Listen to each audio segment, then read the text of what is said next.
When my children were young, I'd have been proud to have Stephen as their babysitter, and I'd told them they were lucky. And if anyone came to my door as a babysitter wearing holy orders, I'd call first a cab and then the police. Absolutely, dude. I love Christopher Hitchens sometimes. He's the best, for real.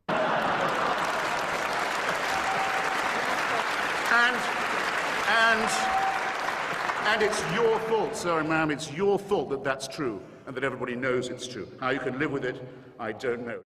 20 years into the pandemic, there is no evidence that more condoms leads to less AIDS. Okay, interesting. Again, I understand that, like, you're citing some guy that I've never heard of. There are qualified scientists today that claim that climate change is not happening, too. You can find a scientist to say anything. We work off of consensus when we're dealing with this stuff. Does he represent the consensus? Does the consensus of scientists say that condoms do not prevent the spread of illness? Of course not. That's an absurd position. The consensus correctly says condom use helps prevent the spread of disease.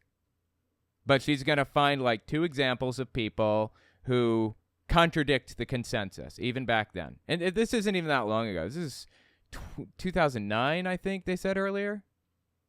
She's just an absurd human being. We're simply not seeing what we expected. And he goes on to say that in Africa, where many have to go miles even to get an aspirin, a number of researchers are now questioning whether the universal ideal of perfect condom use, because that is what is required. No, it's not what's required. You don't have to have perfect condom use to prevent the spread of illness. Even a little bit of condom use would prevent illness. And first of all. And second, yeah, guess what? You do. You have to go miles for an aspirin sometimes. But the Catholic Church is in there, and somehow they get a Bible in every person's hand from Chad to Niger to, I don't know, South Africa. Just naming African countries at this point. Everywhere from Chad to Lake Victoria, they got a Bible in everybody's hand. But they can't get condoms in their hands, huh? Because condoms are evil. Quick interjection. I won't take long. I just wanted to tell you guys, YouTube's algorithm operates off of a few factors. Watch time, whether or not you subscribe, and whether or not you like something. So if you really want to help my channel, I would appreciate it if you guys watch the video to the end. If you don't watch it to the end, just watch a little bit longer than you would have otherwise. I would appreciate that very much. All right, let's get back to the video. If they wanted to, they could very easily. The Catholic Church, they got the funds, the resources, they got the boots on the ground to do whatever they want. They could absolutely get condoms in people's hands to prevent the spread of illness. What do they do instead? Demonize condoms, claim they're evil, claim that if you use them, then you're not going with God's will or whatever other nonsense. Isn't it weird that you have to travel miles for an aspirin, but you don't have to travel miles for a Bible? Bibles are like super available to everybody? Just a joke, man. A complete joke. The things that she's saying right now and this person as a whole is just a joke. With a regular supply is quite simply unattainable. John Richens of the Centre for Sexual Health and HIV Research says, we should ask why condom promotion is apparently not having much effect in most developing countries. And finally, Dr. Trevor Stammers, none of these people Catholics. Yeah, again, I don't know any of these people. I don't know who they are. I don't know why I should care about them. I have no idea who she's talking about or what. The consensus of scientists is that condom use prevents the spread of illness. It's obvious. And if you disagree with that, then you're a joke. I'm sorry. There are no examples to date from any country in the world that has reversed a generalized epidemic by means of condom promotion alone. Now, if we are true to wanting to help people, if we are really true to it, then we should face up to that perhaps rather inconvenient fact that what was expected hasn't actually happened. You know, if they made condoms a little bit more available, the Catholic Church, who are evangelizing there, if they made them a little more available, maybe they would see for a fact that condom use does reduce the spread of illness. It's obvious.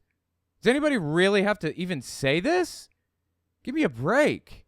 I could go on, I could quote UNAIDS, I could quote the Wellcome Trust, research after research now, suggesting that condoms actually are not the answer that they were once thought to be. No, they are the answer, actually. They do solve, or at least help, the spread of illness.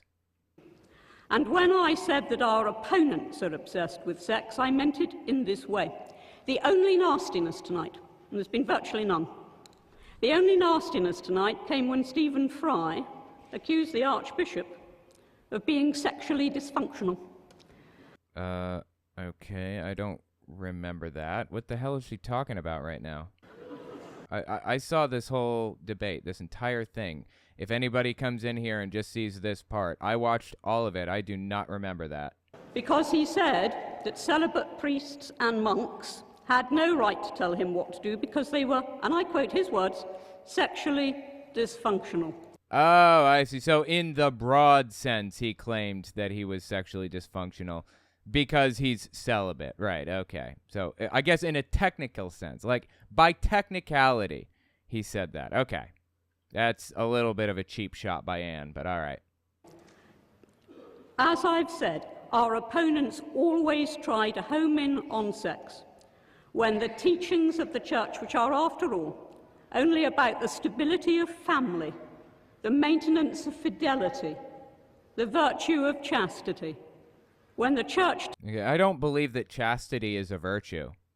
I mean, that's really the issue. There's a lot of stuff here that she's saying that she assumes everybody agrees with, that there's simply no reason to agree with. Why is it bad to be with somebody that you like and you want to be with? Why is that a bad thing? I don't understand. Please, fill me in. Those who ask confessions from other people should be willing to make oneself.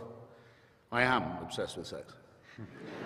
No, I love it. Hitchens is fantastic, man. Ever since I discovered that my God-given male member was going to give me no peace, I decided to give it no rest in return. He's awesome, right? Man, I miss Hitchens. Seems fair to me. Now, two people asked me to be very quick and do world poverty and the Holocaust, and I'll do that. There is only one cure for world poverty that's ever been found or ever will be, and it's very simple. And it can be phrased very simply, too. It's called the empowerment of women. Go to Bangladesh or Bolivia. That sounds like a platitude. That sounds like an empty thing that somebody would say. But no, really, that's how you do it. You want to raise a country out of poverty and improve its chances of success and make it a more developed country more quickly. It's called the empowerment of women. Seriously. Half of the country that we're talking about right now is not allowed to, like, work or function or do whatever in society. Really? Who the hell came up with that idea? That is one of the stupidest ideas I've ever heard in my life. I have to ask you to hold your applause, though I love you. Go to Bangladesh or Bolivia, give women control over their reproductive cycle, throw in a handful of corn if you can, make them not just the beasts of burden and the beasts of childbearing that they become, and the floor will rise, it just will. He's correct here, absolutely. Equality is really the answer here. Equality is how you bring a nation along and make it a more developed country more quickly. It never fails anywhere. Against this one solution, the Catholic Church has set its face. The efforts of the missionary church in the Third World mean more people die, not less. It's as simple as that. More famine, more disease, more ignorance, more random and avoidable death.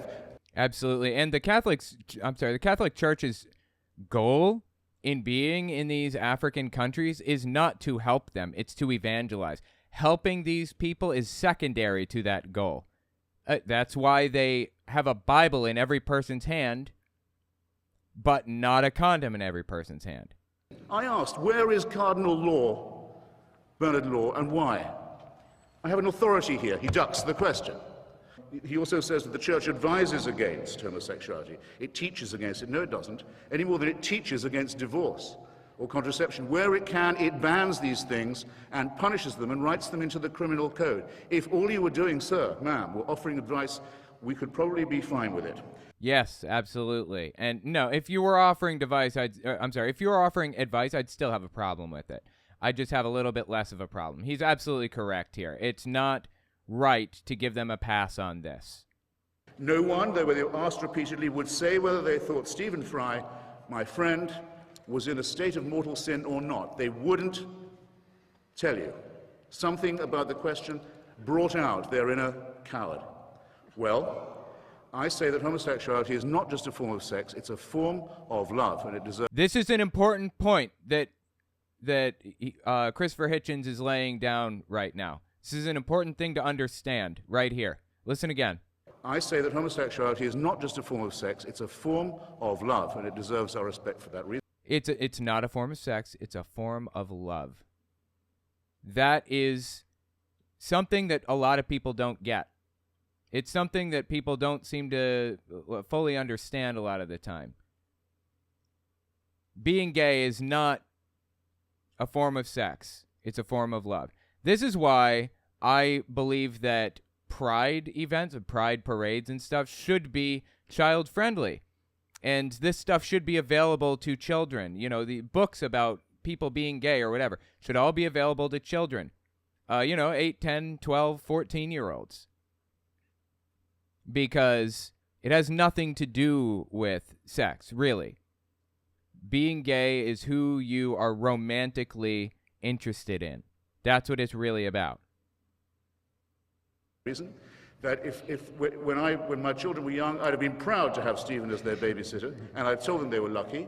And if anyone came to my door as a babysitter wearing holy orders, I'd call first a cab and then the police. Absolutely, dude. I love Christopher Hitchens sometimes. He's the best, for real.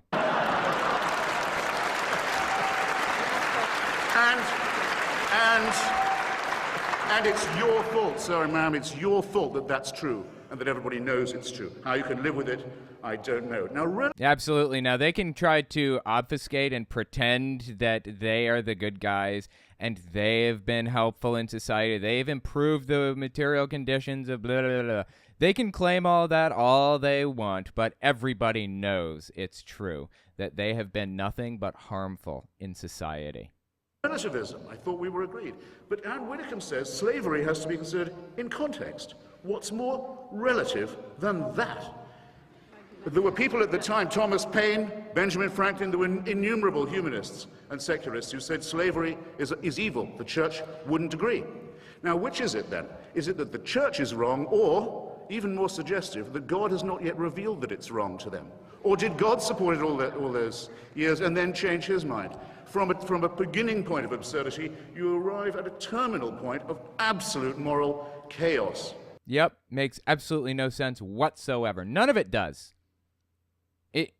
The Catholic Church cannot possibly claim that they are, or that they have a line to God, that they are connected in some way, and that they are speaking for God. They can't claim that.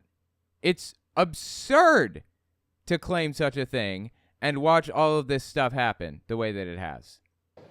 And I think you've at least done us the favor of making that plain this evening. And let nobody out there think that they care more about the life of my own nieces and nephews than I care. So no, you may care about them plenty, but you care about the Catholic Church more. That's the issue here. If we take a position, it is because we seriously believe that this is the right position. Okay, I don't give a shit what you believe. You know what I care about? The scientific information. When something is scientific, you don't believe it, you accept it. I don't believe in evolution, I accept evolution. I don't believe that condoms work, I accept that condoms work. This guy is using the word believe here. Like in religious terms, I believe that condom use does not help. Well, I don't give a shit what you believe. We are not talking of the validity or the value of one sexual act with a good condom done properly. We are talking of condoms being distributed indiscriminately to young people and being told that once you wear this, you are safe. Indiscriminately. Well, it would, if you did that, if you distributed the condoms like that, it would absolutely decrease the spread of, or the transmission of HIV in Africa. Absolutely, no question. And this dude is pretending that this is a bad thing. It's just disgusting, man. The fact is that when that is done, AIDS is increased, not decreased. That is completely false. I have no idea where he's getting that from. He's just pulling it out of his ass, presumably.